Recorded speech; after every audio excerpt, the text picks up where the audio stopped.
The strongest leaders don't break their enemies, they free them. For generations, this land lived under the shadow of anger.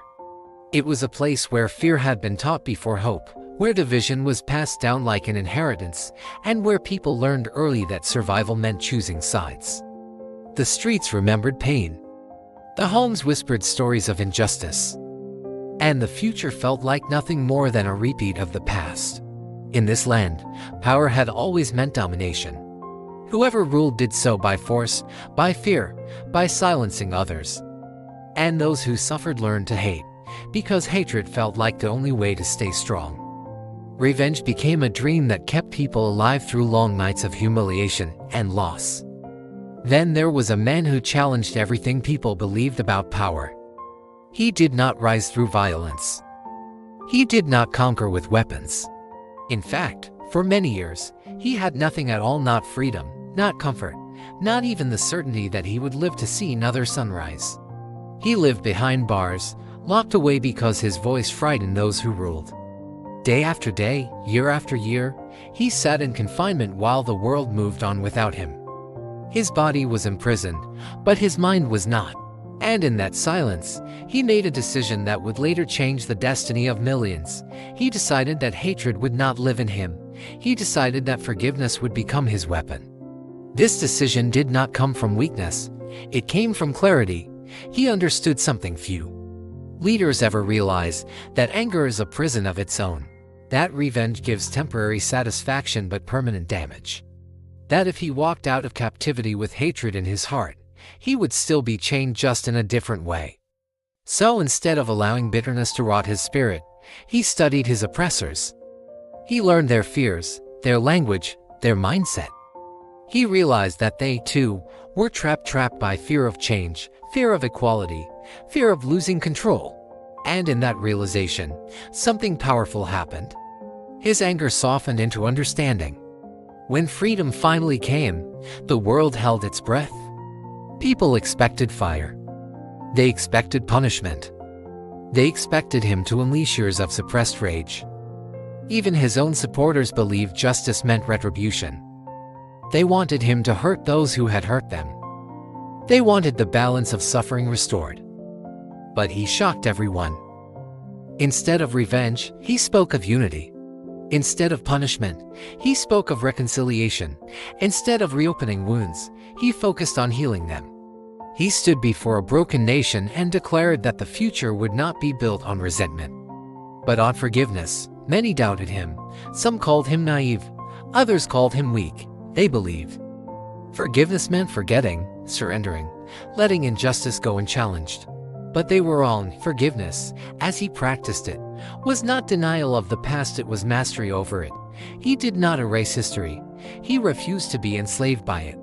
He understood that a nation divided by hatred cannot prosper, that leadership is not about satisfying anger, but about guiding people toward a future they cannot yet see.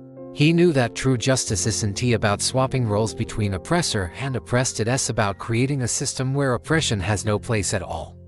And slowly, something incredible happened. Former enemies sat at the same table. Conversations replaced conflict. Suspicion gave way to cooperation. It wasn't perfect. Healing never is. But it was real. The atmosphere changed. People began to believe that peace was possible, not because the past had been forgotten, but because it had been faced with courage. Forgiveness became the foundation of a new identity. It allowed people to see each other not as symbols of pain, but as human beings capable of growth. It taught a powerful lesson, that choosing peace is harder than choosing violence, but infinitely more rewarding. This leader showed the world that forgiveness is not passive. It is active strength. It takes discipline to forgive. It takes vision to look beyond personal pain and see collective progress. It takes extraordinary leadership to absorb hatred without passing it on. And this lesson goes far beyond nations and politics. It reaches into our daily lives. Because every one of us carries our own prisons, old grudges, betrayals, disappointments, anger toward people who hurt us and never apologized. We relive the pain again and again, thinking it protects us, when in reality, it drains us. Forgiveness does not excuse what happened. It doesn't mean trust is instantly restored. It doesn't mean consequences disappear. Forgiveness simply means you refuse to let the past control your future. It means you reclaim your peace. It means you choose growth over bitterness. This leader proved that when you forgive, you don't lose power, you gain it. You gain clarity. You gain influence.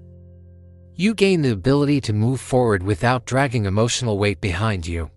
And people follow leaders who are free on the inside. Think about the strongest people you know. They are not the loudest. They are not the most aggressive.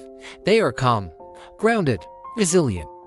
They don't need to prove anything, because they have already mastered themselves. That is the kind of strength forgiveness creates. The world today still glorifies revenge. Social media rewards outrage. Society teaches us to clap back, to destroy reputations, to hold grudges like trophies. But history remembers something different. History remembers those who healed instead of harmed. Those who united instead of divided. Those who forgave when hatred would have been easier.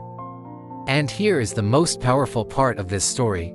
You don't need to be a president or a revolutionary to lead like this.